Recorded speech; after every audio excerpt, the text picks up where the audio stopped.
Hello student, मैं राज physics classes में आपका स्वागत करता हूं। तो चलिए, जैसे आप लोगों को बताए थे कि चैप्टर 2 का हम लोग जो है उत्तक चैप्टर का जो क्वेश्चन आंसर करेंगे, ये हम जो है आप लोगों को पढ़ा दिया। ऑफलाइन के जितने भी स्टूडेंट हैं, आप लोग फटाफट जो है कमेंट कर दीजिए। तो उस सब को हम पढ़ा चुके हैं। तो आज हम लोग देखेंगे इसका ऑब्जेक्टिव। ठीक है, तो चलिए, आज का पहला क्वेश्चन है कि पौधों की लंबाई में वृद्धि किस ऊतक की क्रियाशीलता के कारण होती है। तो आप लोग फटाफट जानते हैं, तो आप लोग जो है आंसर जो है कमेंट कीजिए जल्द से जल्द कि पौधों की लंबाई में वृद्धि जो है किस ऊतक की क्रियाशीलता के कारण होती है। ऑप्शन है शीर्षस्थ विभोज्योतक, पार्श्व विभोज्योतक, या अंतर्विष्ट या संवहन ऊतक। तो फटाफट बताइए इसका आंसर क्या हो जाएगा। तो इसका आंसर जो भी शीर्षस्थ कर रहे हैं वो बिल्कुल सही है, क्योंकि इसका आंसर एक हो जाएगा। ठीक है ना। दूसरा चलते हैं दूसरा क्वेश्चन पे। दूसरा है क्वेश्चन, देखिए कि किस प्रकार के ऊतकों की क्रियाशीलता के कारण पौधों में वार्षिक वलय होता है। वार्षिक वलय का मतलब हो गया, यदि हम देखते हैं पौधा, ठीक है ना, पेड़ देखते हैं, तो पेड़ का यदि ये कटा हुआ भाग देखते हैं तो इसमें क्या होता है, इसमें एक जो है ना आप लोगों को वलय की तरह गोल जो है ना संरचना दिखाई देगा। ये ऐसे करके जो है काटा हुआ रहेगा, इसमें जो है ना इस तरह का जो है करके संरचना पाया जाता है। ठीक है, तो बताइए ये किसके कारण होता है, किस ऊतक के कारण होता है। ठीक है, तो ऑप्शन दे रहे हैं, तो फटाफट आप लोग कमेंट कीजिएगा। तो इसमें बताइए कि ऑप्शन कौन सा हो जाएगा, संवहन ऊतक, पार्श्व विभोज्योतक, या शीर्षस्थ विभोज्योतक, या दृढ़ ऊतक। तो इसका आंसर क्या हो जाएगा, फटाफट आप लोग कमेंट कीजिए कि वलय किसके कारण होता है जो है पेड़ पौधों में। तो इसका आंसर क्या हो जाएगा, पार्श्व विभोज्योतक। जो भी आंसर दे रहे हैं वो बिल्कुल सही है, तो इसका जो है पार्श्व विभोज्योतक हो जाएगा। नेक्स्ट क्वेश्चन पे हम लोग चलते हैं। तो ये नेक्स्ट क्वेश्चन है कि पौधों में जड़ एवं तने की मोटाई किस ऊतक के कारण बढ़ती है। फटाफट जो भी जुड़े हुए हैं कमेंट कीजिए, और आप जो है फटाफट अपने दोस्त को इन्फॉर्म कर दीजिए कि क्लास स्टार्ट हो चुका है। ठीक है, पौधों में जड़ और तने की मोटाई किस ऊतक के कारण जो है ना बढ़ती है। फटाफट बताइए, जड़ और तना की मोटाई किस ऊतक के कारण बढ़ती है। तो ऑप्शन है कैम्बियन, संवहन, दृढ़, या इनमें से कोई नहीं। तो क्या आंसर हो जाएगा, फटाफट आप लोग कमेंट कीजिए। जो भी जान रहे हैं तीन का आंसर क्या हो जाएगा, जल्द से जल्द कमेंट कीजिए। जितने भी जुड़े हैं फास्टली कमेंट कीजिए। तो इसका हो जाएगा आंसर क्या, कैम्बियन। ठीक है, 3 का कैम्बियन हो जाएगा। नेक्स्ट क्वेश्चन पे हम लोग चलते हैं। तो 4 नंबर क्वेश्चन है, मृदुतक की कोशिकाओं के बीच क्या पाया जाता है। मृदुतक हम पढ़ा चुके हैं, मृदुतक। तो मृदुतक जो है ना ये एक पादप जो है ऊतक है। तो बताइए मृदुतक के कोशिकाओं के बीच क्या पाया जाता है, अंतरकोश के स्थान, या लिग्निन, या सुब्रिन, या तंतु। तो फटाफट बताइए मृदुतक कोशिकाओं के बीच जो है ना क्या पाया जाता है। तो आप लोगों को बताए हुए थे मृदुतक कोशिकाओं के बीच ये अंतरकोश के स्थान जो है ना पाया जाता है। अंतरकोश के स्थान मतलब हुआ कि दो कोशिकाओं के बीच का जो स्थान होता है ये अंतरकोश के स्थान है। ठीक है, तो ये अंतरकोश के स्थान पाया जाता है मृदुतक में। 4 का ए नंबर हो जाएगा। ठीक है, मतलब 1। 5वां नंबर चलते हैं हम लोग। क्वेश्चन है कि जिस मृदुतक की कोशिकाओं में हरित लवक पाया जाता है उसे क्या कहते हैं। फटाफट आप लोग कमेंट कीजिए, जिस मृदुतक के कोशिकाओं में हरित लवक पाया जाता है उसे क्या कहते हैं। तो आप लोगों को हम डिटेल पढ़ाए हुए हैं, तो फटाफट आप लोग कमेंट कीजिए। हरित लवक जिस जो है ना मृदुतक में पाया जाएगा उसको क्या कहते हैं, दृढ़ ऊतक, कोलेनकाइमा, या पर्णहरित, या स्थूलकोण ऊतक। तो इसका आंसर क्या हो जाएगा, इसका आंसर क्लोरेनकाइमा। जो बोल रहे हैं, जो कमेंट कर रहे हैं वो बिल्कुल सही है। ठीक है, तो चलिए नेक्स्ट क्वेश्चन पे चलते हैं। 6 नंबर क्वेश्चन है कि नारियल का रेशा किस ऊतक का बना होता है। तो जल्द से जल्द आप लोग बताइए, नारियल का रेशा आप लोगों को पढ़ाए हुए हैं। ठीक है, नारियल देखें, नारियल को जब हम लोग छीलते हैं तो इससे एक प्रकार का रेशा निकलता है। ठीक है, तो नारियल का रेशा किस ऊतक का बना होता है। ऑप्शन है संवहन ऊतक, दृढ़ ऊतक, विभोज्योतक ऊतक, या इनमें से कोई नहीं। तो क्या हो जाएगा इसका आंसर, आप लोग कमेंट करते रहिए। तो ये हो जाएगा दृढ़ ऊतक। ठीक है, नारियल का रेशा किससे बना होता है, या दृढ़ ऊतक से बना होता है। चलते हैं 7वां नंबर क्वेश्चन में। और रोज़ इस तरह ही क्लास चलेगा। आप लोगों का टॉपिक बाय टॉपिक जितना भी चैप्टर है उस सब का जो है ना क्वेश्चन आंसर, ये ऑब्जेक्टिव आप लोगों का करवा देंगे। ठीक है ना, तो ऑब्जेक्टिव आप लोग रोज़ जो है आके इसी टाइम में टेस्ट दे सकते हैं। ठीक है, अगला क्वेश्चन है, निम्न में से कौन जो है ना फ्लोएम का भाग है। तो देखिए फ्लोएम हम पढ़ा चुके हैं आप लोगों को कि फ्लोएम जो है ऊतक का कौन कौन सा भाग होता है। फ्लोएम ऊतक का 4 भाग होता है। ठीक है, तो ये पढ़ाई में इसमें फटाक से बताइए इसमें कौन सा जो है ना फ्लोएम ऊतक का भाग है। ट्रेकिड होगा, वाहिका होगा, या चालनी नलिका होगा, या इनमें से कोई नहीं? फटाक से बताइए। तो देखिए फ्लोएम में पाया जाता है क्या? चालनी नलिका। ठीक है, चालनी नलिका पाया जाता है। ट्रेकिड और वाहिका ये जो ना जाइलम का भाग है। ठीक है, तो ये इसमें क्या हो जाएगा? चालनी नलिका। 8वां नंबर क्वेश्चन चलते हैं कि जाइलम और फ्लोएम किस प्रकार का ऊतक है? ये आप लोगों को बता दिए हैं। फटाफट आप लोग कमेंट कीजिए कि जाइलम और फ्लोएम किस प्रकार का ऊतक है। तो इसका आंसर क्या हो जाएगा? जाइलम और फ्लोएम किस प्रकार का ऊतक है? तो ये हो जाएगा संवहन ऊतक। बताए हुए थे जाइलम और फ्लोएम जो है ना एक प्रकार का संवहन ऊतक है। ये संवहन बंडल का भी निर्माण करता है। ठीक है, जाइलम और फ्लोएम किस प्रकार का ऊतक है? संवहन ऊतक। जो भी आंसर दिए वो बिल्कुल सही है। 9वां नंबर क्वेश्चन पे चलते हैं हम लोग। तो क्वेश्चन है जाइलम में उपस्थित जीवित कोशिका का नाम क्या है? फटाफट बताइए। तो आप लोग कितना जो है कौन पढ़े हैं, कितना याद किए हैं, ये इसी से आपको पता चलेगा। नहीं तो घर में बैठने से कुछ नहीं होगा। तो आप लोग जो है कम से कम ऑब्जेक्टिव टेस्ट देते रहिए। ठीक है, इससे आपका ऑब्जेक्टिव भी क्लियर हो जाएगा। क्लास में जितना पढ़ाए हुए हैं, जितना बताए हुए हैं, आप लोग पूरा जो है ना याद कीजिए। एक भी क्वेश्चन बाहर नहीं है उससे। जाइलम में उपस्थित जीवित कोशिका का नाम क्या है? तो बताइए क्या हो जाएगा? जो आंसर जाइलम मृदु तक कर रहे हैं वो बिल्कुल सही है, और जो नहीं कर रहे हैं, जो नहीं जान रहे हैं आप लोग क्वेश्चन, वो जो ना आप लोग अंडरलाइन करते चलिए और कॉपी में उतारते चलिए। ठीक है, नोट करते चलिए, क्योंकि क्लास में फिर हम जो है आप लोगों से पूछेंगे। नेक्स्ट क्वेश्चन है ट्रेकिड्स पाए जाते हैं किस में पाए जाते हैं? ट्रेकिड्स। तो ऑप्शन है जाइलम में, फ्लोएम में, वसीय ऊतकों में और पेशीय ऊतकों में। फटाफट आप लोगों के पास टाइम है, जल्द से जल्द बताइए क्या हो जाएगा इसका आंसर।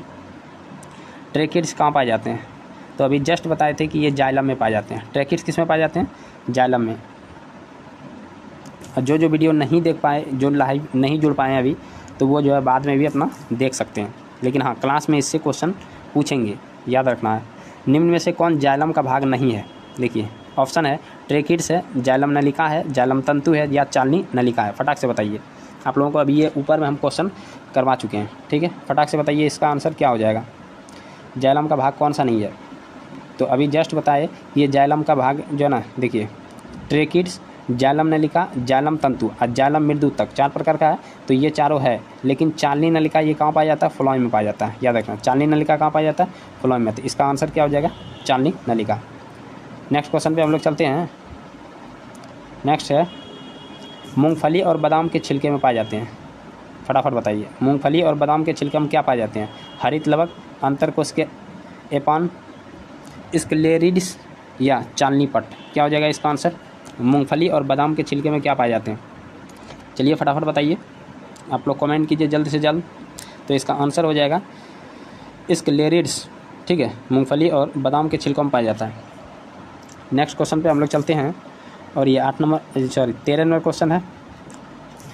ट्रेकिया और अंडवाहिनी में पाए जाने वाले ऊतक। ये काफ़ी जो है ना हम आपको डिटेल से बताए हुए हैं कि ट्रेकिया जो हम लोग देखते हैं श्वास नली है। ठीक है, तो इसमें और अंडवाहिनी आप लोगों को बताए हुए थे।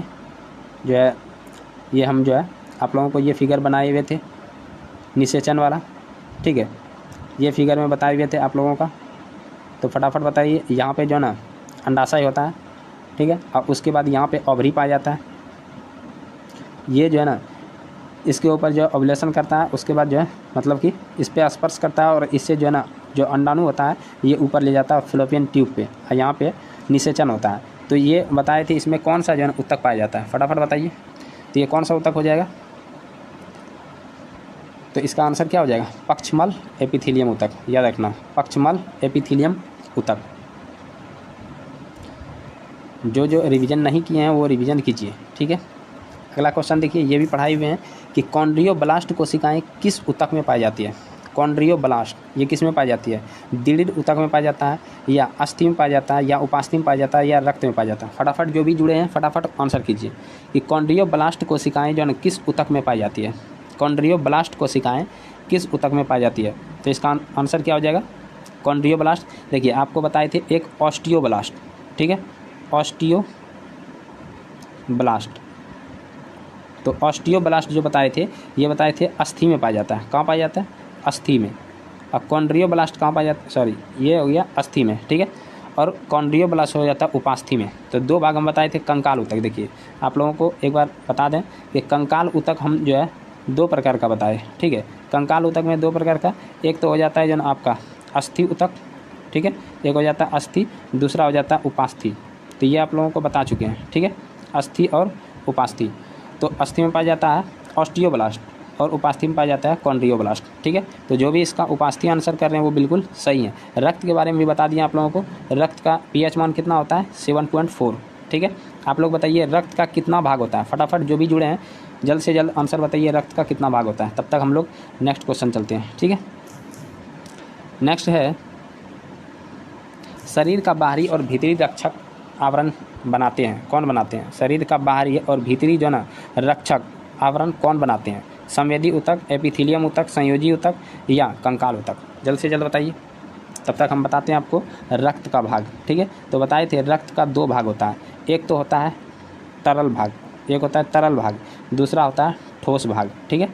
तरल भाग और ठोस भाग। तरल भाग में कौन सा आ जाता है? तो प्लाज्मा, ये आपको बताए हुए थे। तरल भाग में आता है प्लाज्मा, और ठोस भाग में जो है ना ठोस रक्त कणु आता है, जिसमें कि हम लोग देखते हैं 3 प्रकार का आता है, RBC, WBC और एक प्लेटलेट्स आता है, ठीक है।